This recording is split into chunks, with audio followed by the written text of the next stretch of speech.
It ain't the worst cup of joe in this lousy city. Name's O'Brien. Sam. Detective for the Metro Police. I've been at this job for 26 years now, and in that time, I've drank every cup of rat piss this town has to offer.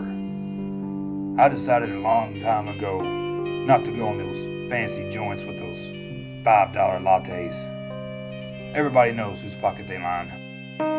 This town used to mean something. Truth, justice, protecting our citizens against the vile and corrupt.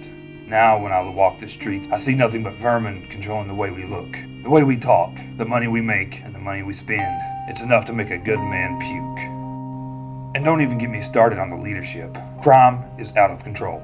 Every day, more and more good men die for nothing. Businesses exploit the poor, and then they spend all of their money on expensive getaways until they're bankrupt, and the city council has to bail them out. And our citizens demand action. They elected a new mayor who promised change, and so far it's been the same old mess. But city politics are one thing. What has me awake tonight is more complicated.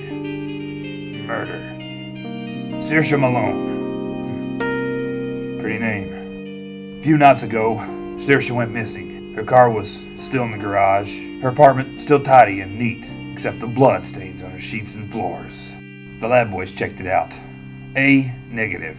Perfect match. At first they joked that she ran off to be free. I didn't get it until someone told me that Saoirse is an old Irish name that means liberty.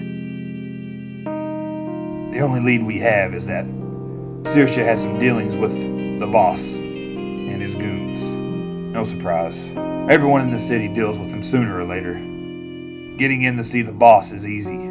He has no security. He doesn't need security.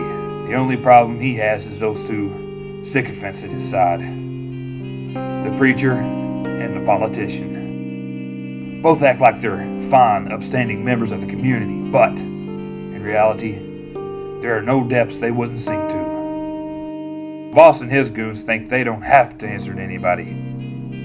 But if the boss knows anything about Saoirse Malone, then tonight, he has to answer to me.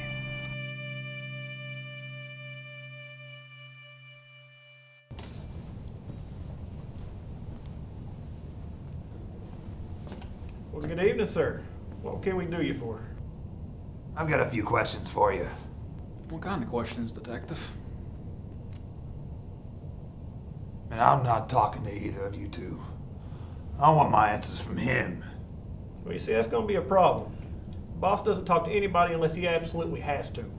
Something tells me this inquiry isn't absolutely necessary. Where do you get off telling me what's necessary? I decide what's necessary. So, boss, what's it gonna be? You gonna tell me here, or would you like to go downtown? Are you new around here, or are you touched in the head? Oh, he's definitely not new. In fact, didn't we have a conversation down at the station one time? Oh, I didn't think you remembered any of the little people. Well, obviously I don't remember them all, but I do remember the ones that leave an impression. You're a good cop. Tough, smart, resourceful. But you should know by now that being resourceful in this town will just get you in trouble. No, you sure don't want that, son. Best get on out of here. It's getting late. I'm not leaving here until I ask my questions. Fine, Detective. What do you want to know? Do you recognize this girl? Well, goodness sakes, is that little nose Saoirse Malone?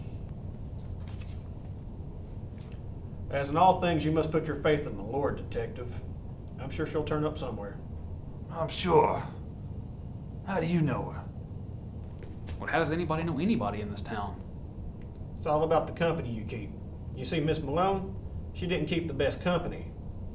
How so? You know how it is around here, Detective. A beautiful woman, meet a man, they hit it off, and sooner or later, she finds out that he isn't the man that she thought he was. Tragic, really. But Miss Malone should have known better. Sure. Tragic. Well, Detective, it's getting awfully late. We're very busy men.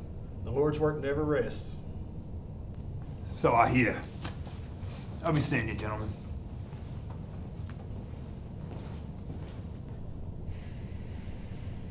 O'Brien is pugnacious. He could ruin everything. Surely we're going to do something. Men like O'Brien are pugnacious indeed. But pugnacious is just another word for desperate. And you boys know how we handle desperate men in this city. Not the first time we came across somebody like him, is it? No, it surely won't be the last. The boys know how to handle this. Go, tonight. Yes, sir.